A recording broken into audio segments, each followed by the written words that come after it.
Bismillahirrahmanirrahim.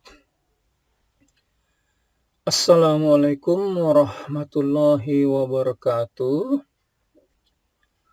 Dan selamat pagi anak-anak kami sekalian yang kami sayangi. Pertama-tama mari kita panjatkan puji dan syukur kehadirat Tuhan Allah yang Maha Esa karena kita masih diberi kesehatan, diberi kesempatan waktu ya untuk bertemu dalam pelajaran kita, melanjutkan pelajaran kita. Mata pelajaran PPKN di kelas 12. Dalam keadaan sehat ya, kami juga tidak lupa berdoa agar kita semuanya beserta keluarga juga dalam keadaan sehat dan tidak kurang satu apapun. Untuk tidak memperpanjang waktu, sekali lagi kita langsung saja masuk ke slide yang pertama, yaitu slide judul. Slide judulnya kita lihat di sini bab 3, pengaruh kemajuan iptek terhadap NKRI. Ini kita singkat, sebenarnya panjang ini ya. Pengaruh kemajuan ilmu, pengetahuan, dan teknologi terhadap Negara Kesatuan Republik Indonesia. Itu judulnya, nanti kita bahas itu tentang ipteknya ya. Kemudian kita masuk ke kompetensi inti. Ini kita sudah tahu, sudah kita bahas waktu pada pertemuan-pertemuan sebelumnya, yaitu apa itu yang dimaksud dengan kompetensi inti, yang pada dasarnya kalau kurikulum 2013 kompetensi itu atau KI itu dibagi menjadi 4. Ada 4 jenis KI ya. KI yang pertama itu adalah ranah sikap spiritual. Sementara KI 2 itu adalah ranah sikap sosial. Nah, ranah sikap spiritual ini barangkali kalau dalam pelajaran agamanya itu hablum minallah ya. Kalau ranah sikap sosial itu kalau pelajaran agamanya hablum minannas. Kemudian yang ketiga atau KI 3 itu adalah ranah pengetahuan, dan KI 4 itu adalah ranah keterampilan. Nah, kemudian kita tahu waktu itu karena KI ini masih terlalu luas, maka dijabarkanlah menjadi beberapa KD, yaitu kompetensi dasar.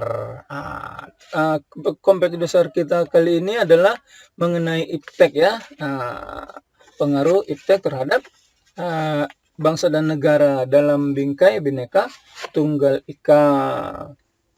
Nah, KD ini juga belum bisa dinilai ya, belum bisa diukur, belum bisa dikasih konten, maka perlu dijabarkan lagi.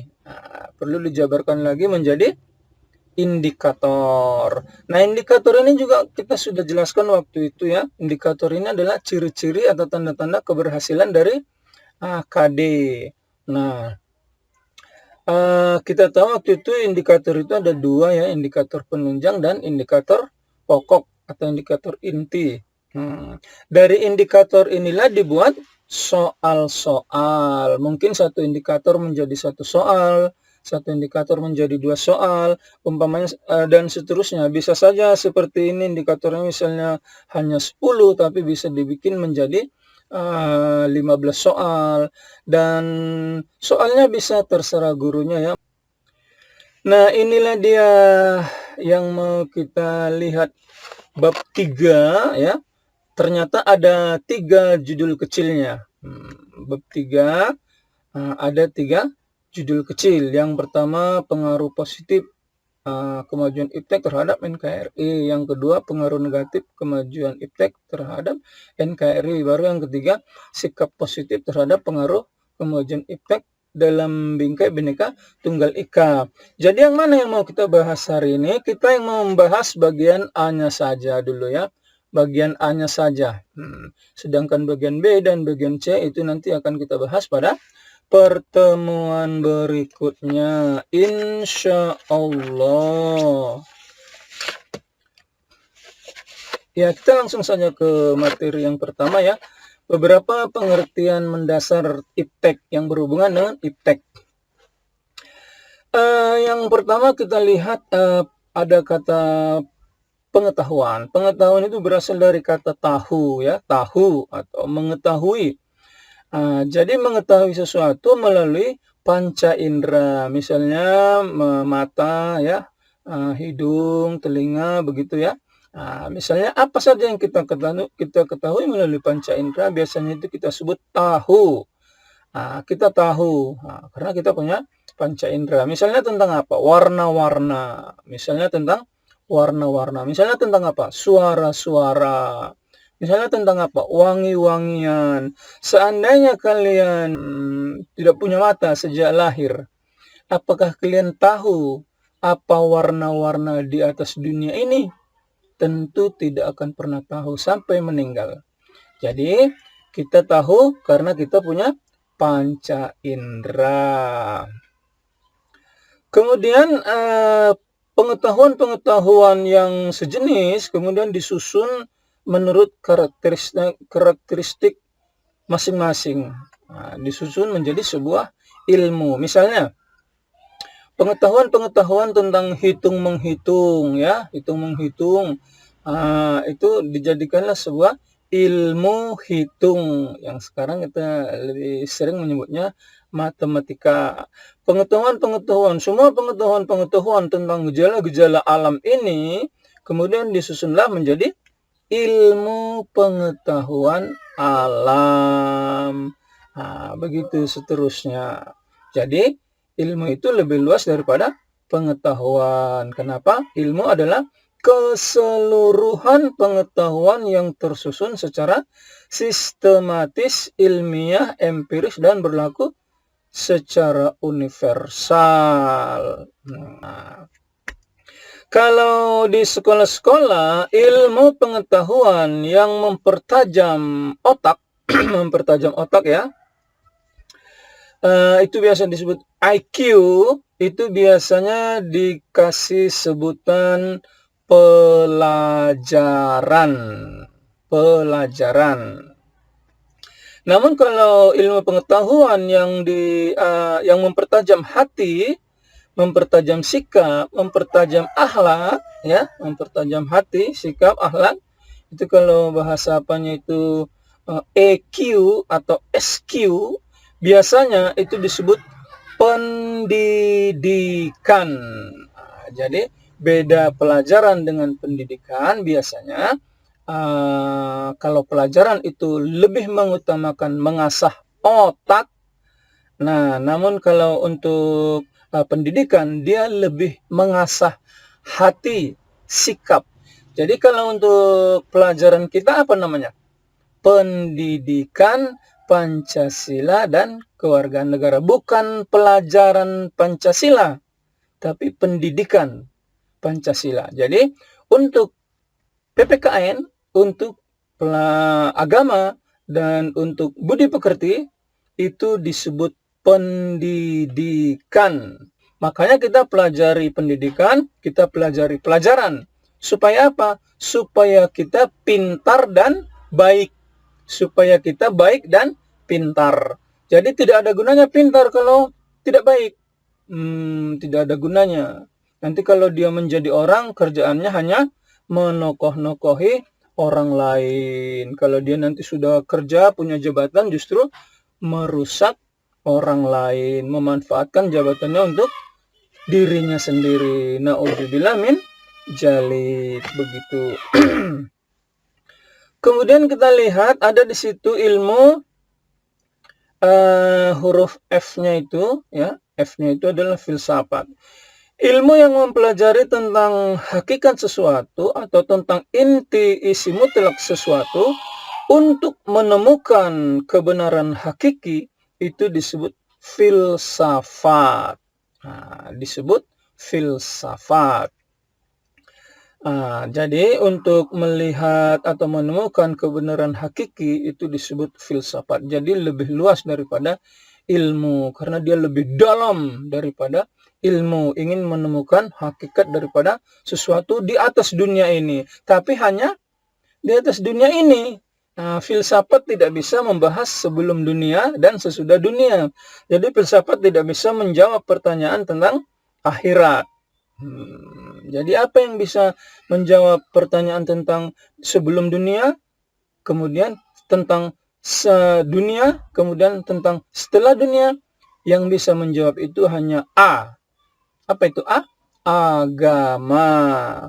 Jadi agama jauh lebih luas daripada filsafat. Karena filsafat hanya kemampuan otak manusia mencari hakikat dari sesuatu di atas dunia ini. Sementara otak kita tidak mampu menyeberang tentang sesuatu setelah dunia ini.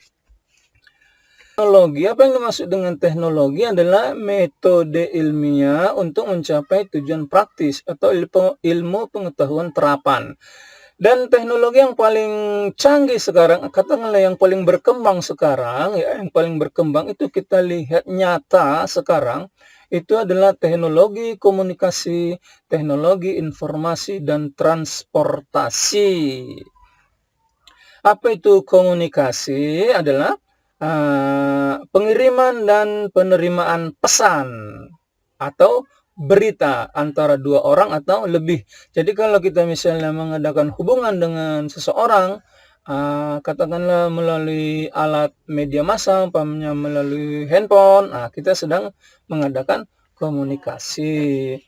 Kemudian informasi, apa informasi? Informasi adalah pemberitaan atau kabar atau berita tentang sesuatu. Jadi yang kita komunikasikan biasanya adalah informasi. Kadang informasi ini ada yang perlu, ada yang kurang perlu, bahkan kadang-kadang informasinya hoax. Itu ya.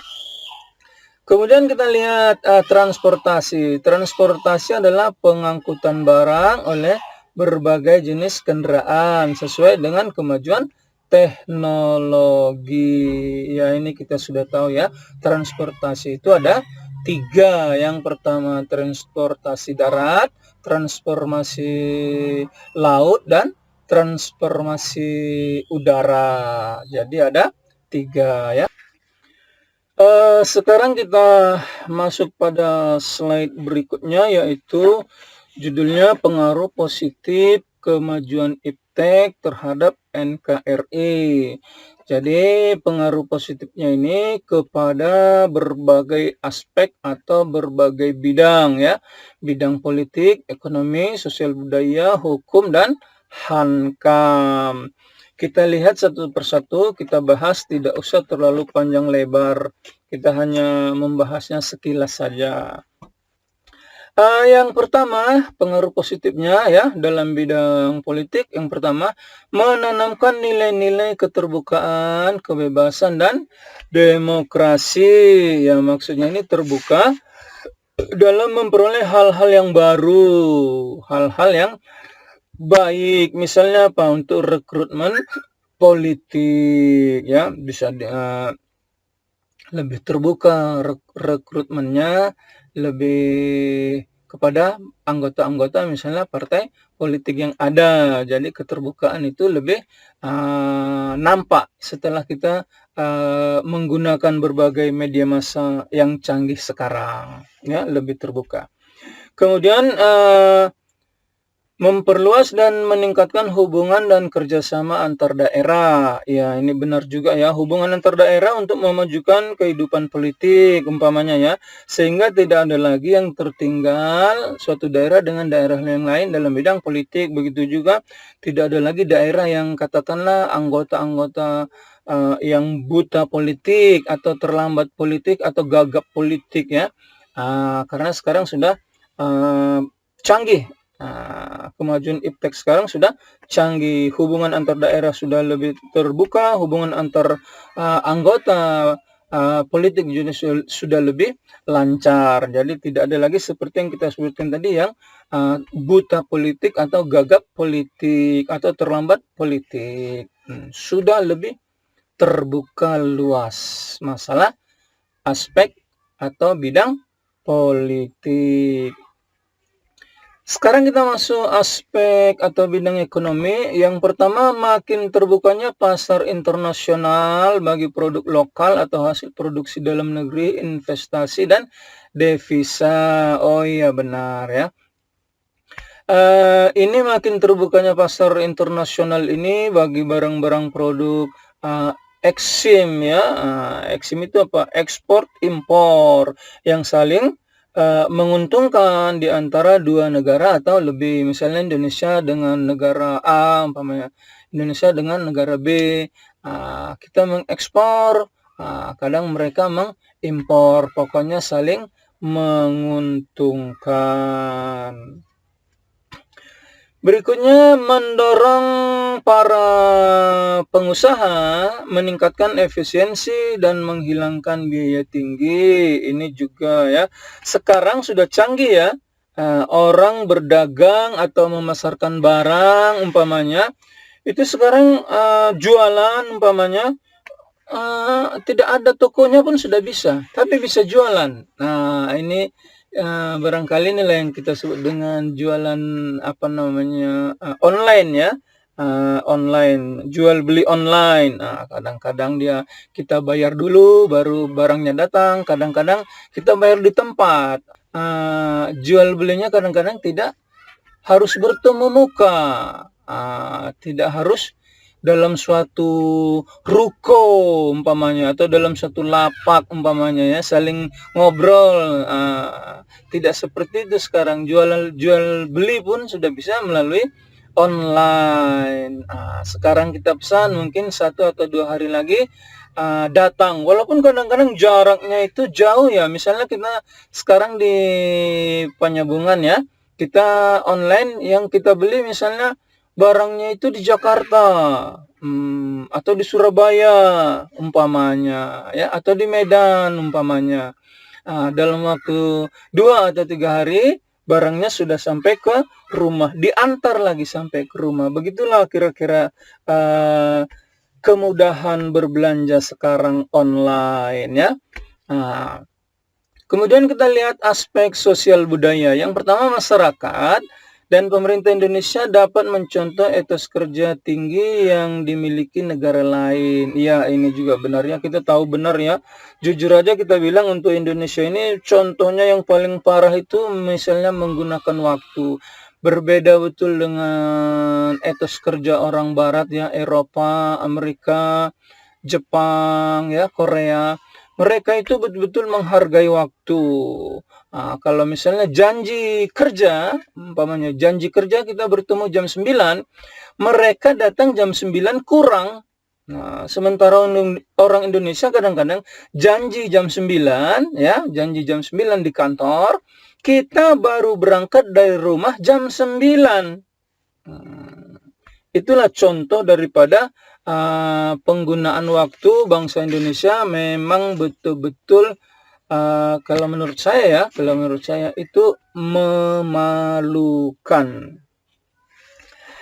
Kemudian yang C bagian 2, sosial budaya bagian 2, mendorong terciptanya lingkungan belajar global. Ini benar ya. Kecanggihan media massa sekarang itu membuka wawasan kita kepada pendidikan dan kebudayaan negara lain, sehingga kadang-kadang kita ingin belajar di negara lain, dan memang boleh. Pemerintah juga membolehkan kita belajar di negara lain. Untuk aspek hukum, yang pertama kita lihat pengawasan terhadap hukum lebih mudah dilakukan. Ya, ini benar ya. Melalui media massa yang kita punya ya, melalui media massa kita mudah untuk memantau perjalanan suatu kasus hukum. Misalnya ada perkara tentang si A ya, itu bisa kita pantau setiap hari. Bahkan kadang-kadang siaran langsung di televisi umpamanya kasus persidangan si A. Jadi mulai sebelum dipanggil ke persidangan baru diselidik oleh Polri umpamanya, baru disidik oleh Polri umpamanya, sudah bisa kita ikuti kasusnya. Baru sampai ke persidangan, baru sampai ke putusan persidangan, baru sampai setelah persidangan, di mana dia ditahan, di mana dia di penjara atau di lembaga pemasyarakatan, bisa kita ikuti melalui kecanggihan media massa. Nah, kemudian memudahkan masyarakat untuk mengetahui peraturan-peraturan yang ada. Ini benar sekali ya. Apalagi kita pelajaran PPKN, ini biasanya hampir semua hal itu dikaitkan dengan undang-undang ya. Semua hal dengan undang-undang. Jadi kalau kita butuh undang-undang tentang ini, undang-undang tentang itu, undang-undang tentang yang ini, undang-undang tentang yang itu, ambil saja misalnya di HP ya, ambil di HP, di Google ya, di googling, cari undang-undang tentang ini, klik, muncul dia. Muncul, kalau sudah muncul bisa dibaca saja, bisa kita perbanyak, terserah kita, terserah kebutuhan kita. Tapi yang jelas mempermudah masyarakat untuk mengetahui peraturan-peraturan yang ada. Itu aspek hukum. Sekarang aspek Hankam, pertahanan keamanan. Yang pertama, membantu Polri menyelesaikan berbagai pekerjaan lebih efektif, lebih efisien. Efektif dan efisien. Dengan memanfaatkan teknologi. Jadi teknologi sekarang juga sudah dimanfaatkan oleh Polri dalam menyelesaikan beberapa kasus. Umpamanya apa? Kalau terjadi pencurian di rumah atau di tempat sesuatu, itu biasanya yang dilihat pertama barangkali adalah CCTV. CCTV, karena itu adalah petunjuk pertama yang paling tidak bohong. Kalau orang mungkin bisa mengatakan bohong ya, bisa mengatakan bohong untuk membohongi polisi umpamanya. Tapi kalau CCTV kemungkinan dia tidak bisa bohong. Kalau dia mau bohong pun CCTV-nya mungkin dihilangkan ya, CCTV-nya mungkin dirusak atau CCTV-nya mungkin dipotong umpamanya. Itu bisa diketahui oleh Polri. Jadi sebenarnya CCTV itu betul-betul membantu untuk pertama apabila ada kasus umpamanya ya. Kemudian sekarang kita lihat pun ada wartawan dadakan ya. Sekarang wartawan dadakan misalnya semua orang kita ini bisa jadi wartawan dadakan. Umpamanya kalau ada suatu kasus, kita bisa langsung merekamnya melalui HP ya, melalui HP kita rekam ya. Kadang-kadang rekaman kita itu bisa menjadi alat bukti juga. Peristiwa-peristiwa sekarang kadang-kadang dibikin dibikin live, dibikin siaran langsung, kadang-kadang dibikin ke Facebook umpamanya, dibikin Instagram umpamanya. Itu juga membantu Polri untuk menuntaskan suatu perkara. Kemudian yang berikut, memotivasi TNI untuk berpikir dan berkreasi menciptakan teknologi baru dalam bidang pertahanan. Misalnya alutsista ya, alat-alat sistem pertahanan negara RI ya. Nah ini benar, misalnya kalau zaman sekarang orang sudah menggunakan drone, perang sekarang, katakanlah kecanggihan sekarang untuk Hankam ya, pertahanan dan keamanan ya, khususnya pertahanan negara, TNI, polisi biasanya itu menggunakan drone untuk memantau perbatasan dengan negara lain umpamanya. Bahkan sekarang saya pernah dengar itu drone pun sudah bisa dilengkapi dengan kamera, dilengkapi dengan persenjataan bahkan. Jadi kalau mau ibaratnya mau menyerang musuh atau menyerang negara lain atau mempertahankan diri dari serangan negara lain, drone bisa digunakan untuk dahulu menyerang atau melumpuhkan lawan. Itu saya pernah dengar kira-kira seperti itu, benar atau tidaknya seperti kita katakan tadi, memotivasi TNI untuk berkreasi, menciptakan teknologi yang baru. Itu misalnya. Kemudian kalau kita pernah juga dengar misalnya kalau di luar negeri itu sudah ada pesawat tanpa awak. Pesawat tanpa awak itu juga senjata salah satu pertahanan yang diunggulkan. Ada lagi misalnya pesawat anti radar dan macam-macam. Semua ide-ide seperti itu seharusnya lah memotivasi negara kita, khususnya TNI, untuk berpikir bagaimana caranya hankam pertahanan negara kita ini lebih efektif, lebih efisien, dan disegani, terutama di Asia Tenggara ini.